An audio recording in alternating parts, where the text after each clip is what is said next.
to JAIIB CAIIB English Medium channel.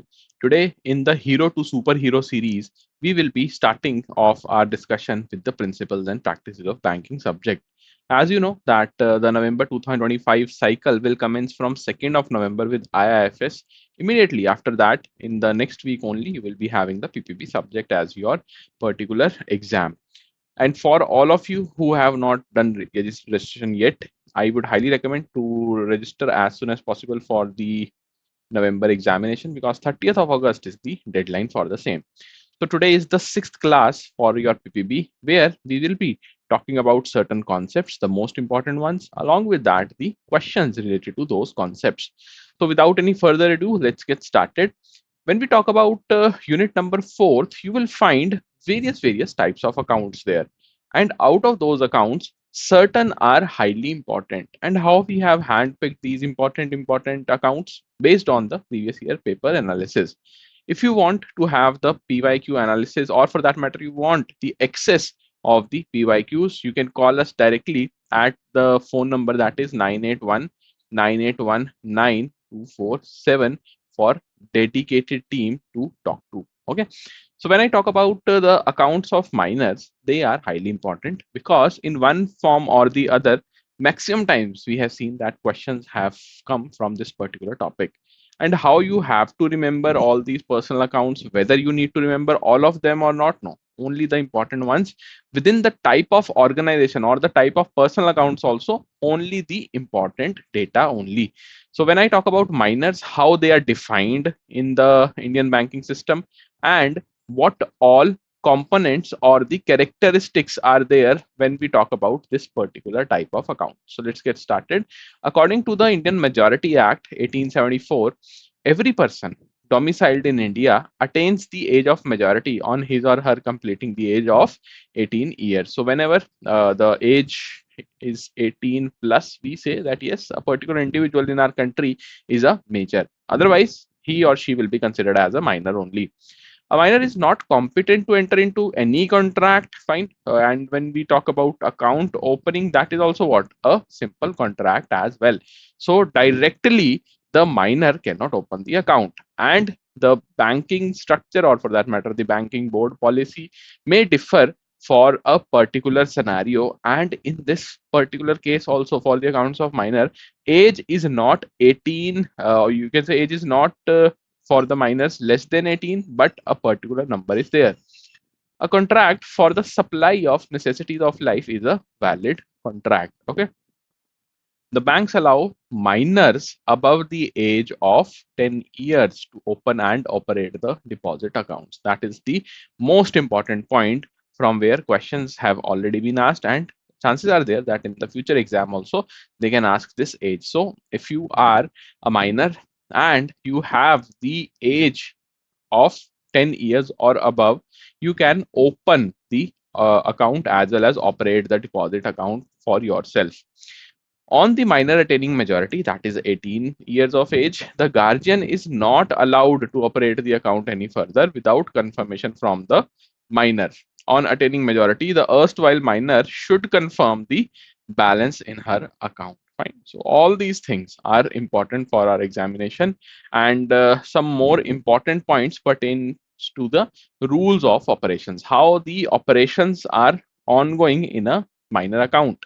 The minor account should not be allowed to be overdrawn, obviously, because there is no liability as such on the minors because they cannot enter into a valid contract. Section 26 of the Negotiable Instrument Act provides that a minor may draw a check. Fine. So check can be drawn by a minor also. On the minor attaining majority, the guardian is not allowed to operate the account any further without the confirmation of the minor. So minor will be having the utmost clarity in his or her mind that yes, whether I want to open a joint account with my guardian or I want a separate account for me once they attain the majority. Banks are free to fix the minimum age at which they will be allowing the minors to operate the saving bank account independently. Fine. So right now, the minor's age is 10 years. That's why I was saying that the bank's board policy keep on updating, and right now it is 10 years. might change, fine, because when I talk about the legal definition of minors, it is any individual with the age less than 18 years in our country. In the event of death of minor, the guardian has to close the account. It's not that the guardian will be operating that account on his or her behalf. No, the account will be closed. On attaining majority, the erstwhile minor should confirm the balance in her account, and if the guardian dies during the minority of account holder, then balance can be paid to the minor after his attaining the majority. Fine. So if the minor dies, account will be closed. But if the guardian dies, unfortunately, what will happen? The funds will be freezed for that particular time, and once the minor attains the majority, that those funds will be given to the minor who is now a major. Next account or the type of account is the account for your LLPs, limited liability partnership. Now, what is the legal definition of the LLP? Let's see. The LLP is formed under the Limited Liability Partnership Act 2008. LLPs have designated partners specified in the LLP agreement. Fine. So, designated partners, also known as the DPs, will be the sole authority of your LLPs. LLP has at least two DPs, that is designated partners, appointed as per the LLP agreement. The DPs have to obtain a designated partner identification number. This DPIN is the most important documentary proof with the LLPs. A designated partner is responsible for all the acts, matters, and things as are required to be done by the LLP and as may be specified in it. Okay, so LLP's limited liability partnership. Why this model was adapted? Fine. What was the reason? Because in the normal partnership firm, we have seen that the entire liability lies on the partners only and they have to share the responsibility. But here in the limited liability partnership, the liability will not be shared and very minute or minuscule liability will be there on the partners. What all definitions are important under the LLP? So one definition for small LLP is important, and it is defined according to the amount of money involved or the contribution involved. A small limited liability partnership means a LLP, the contribution of which does not exceed rupees 25 lakh and turnover does not exceed 40 lakh. So remember, for the contribution, the upper limit is 25 lakh and turnover is the maximum limit is 40 lakh. If these limits are met, then we would say that we are talking about SLLPs, known as small limited liability partnership. Only based on the threshold amount we are defining the small limited liability partnership firms. Next, we have the rules for opening and operating these LLP accounts. So for opening an account of LLP, resolution by the designated partner, the DPs is required. That is why I was telling you that the DPs is very important, and the DPIN will be the most important document, the identification number of your designated partners. LLP is a corporate person, hence it is not affected by the changes in partners due to any reason, including resignation or death. That is why we say that there is a limited liability on the partners.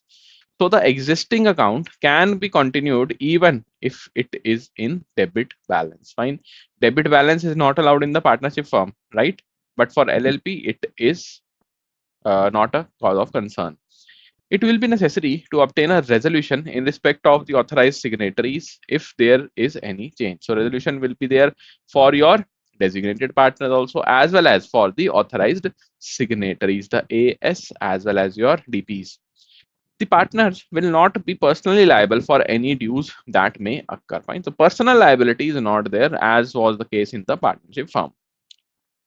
Next, what are the documents to open the LLP account? Fine. These documents are again highly important. Questions have been asked earlier, and chances are there that they can ask the same question or some modified version of those questions from this topic only. So current account opening form will be the current account will be opened, and the form for the same account must be signed by all the partners. Then SS card must be signed by the DPs as well as the AS. Fine. So designated partners as well as the authorized signatories must have the specimen signature cards signed. What all signature they will be doing? Fine. I hope that SS everybody knows in bank. It is what specimen signature. What is the actual sign? Certificate of incorporation of LLP. Fine. Registration certificate as such we do not call it, but yes, somewhere down the line, it is one of the document which is important for the LLP account opening. Certificate of incorporation of LLP when it started its operation. Then we have LLP agreement for verification as well as return with a certified copy. So certified copy must also be furnished. Always remember, questions will be asked from such type of pointers only, because the obvious things IIBF is not interested in asking anymore. They are asking questions from within the topic, right? So do not miss these minute details. LLP agreement with the certified copy is required. Resolution by the designated partners of LLP for opening the bank accounts and designating the authorized signatories. Fine. So you must be having a resolution which is being passed by the designated partners for opening the bank account, the current account which we want to open, as well as it must be passed, or you can say approved by the designated authorized signators as well, signatories as well. Then we have complete instructions regarding the persons or the person, single person or multiple persons authorized to operate the account with specimen signatures of the authorized persons with their designation or capacity for operating the account. Fine. So always remember, in LLP, you will have the designated partners, you will have the authorized signatories, as well as you will also have the authorized persons. Fine. There will be authorized persons who will be signing authority for various cases. Then we have the PAN of the LLP. This is also one of the important documentary proof, right? DPIN, we have seen that DPIN is also one of the part or the important document in LLP account, but PAN number is also taken into consideration while opening the current account for your LLPs. Now let's move on to the limited companies. There will be certain customers termed as private limited companies, public limited companies. What is the definition of those? Only the definition we require to understand for the examination, nothing else. So the limited company, a company is what? A legal entity, can open accounts in the same way as any other person can, but it is not an individual entity. It's a legal entity, but not an individual. There are three companies, three types of limited companies. One will be the public limited, then we have the private limited. The most important ones are these two only. For public limited, what is the criteria? This requires a minimum of 7 members for incorporation, and there is no upper limit. Always remember, in public limited companies, there is no upper cap on the number of members. Fine, but the minimum members should be 7. A subsidiary company of the another company that is not a private company is deemed to be public company only, even if registered as a private company. Now, what is this? This is very important. Subsidiary company of any other company. So supposing we are having a public limited company named PUB. Okay. And in front of that, we have a subsidiary company. Fine. Subsidiary company, let's suppose ESCOM is there, of some another company, of a company called as COM. Fine. For COM, we have a subsidiary company ESCOM. And this particular company is not a private company. Fine. This COM is not a private company. Okay. That particular subsidiary, this subsidiary will be deemed to be a public company. Fine. It will be a public company. ESCOM will be treated as a public company even if registered as a private company. Okay.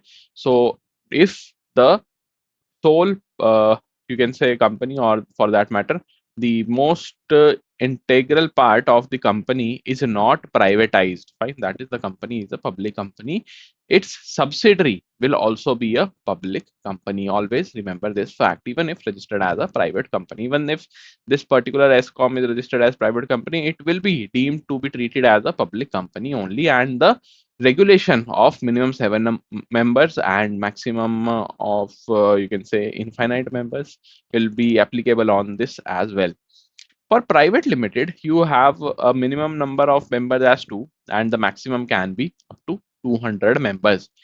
It restricts the right to transfer its share and does not permit invitation to public to subscribe for any of its securities. Right? So there will be restriction. Otherwise, we are not having any upper limit as is the case in the public limited.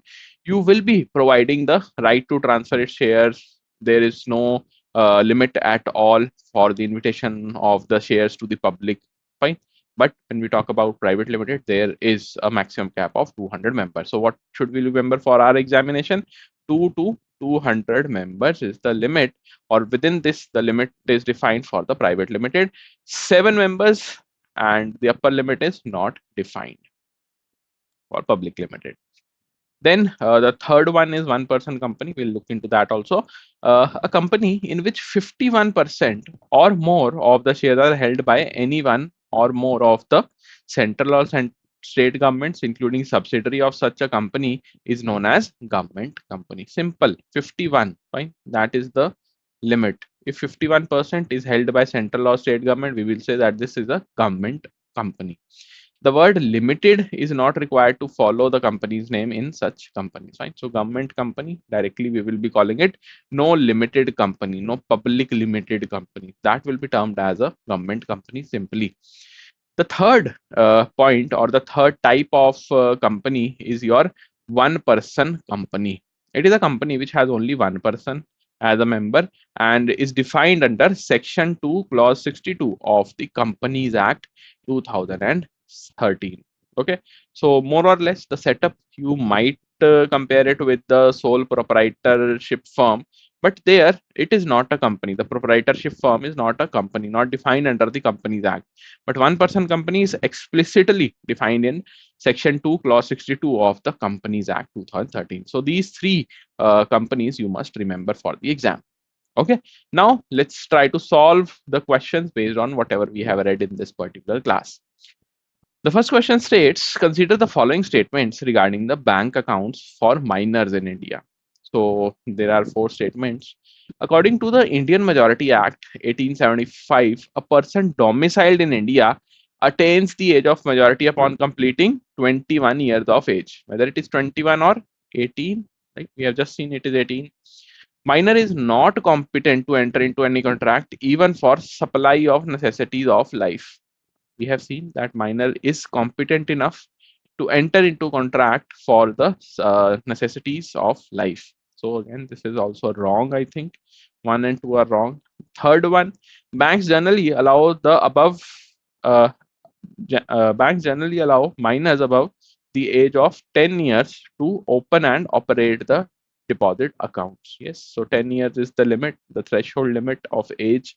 This is correct. Once a minor attains majority, the guardian can continue to operate the account without any further confirmation from the erstwhile minor. So no, when we talk about the minor attaining majority, the guardian won't be able to operate the account on his or her behalf. So correct answer will be statement 3, and it is given in option B. So 3 only will be the right answer.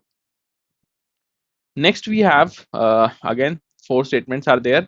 You have to tell me the correct answer or the correct statements from these 4 for the regarding the rules of operations on the accounts of minors.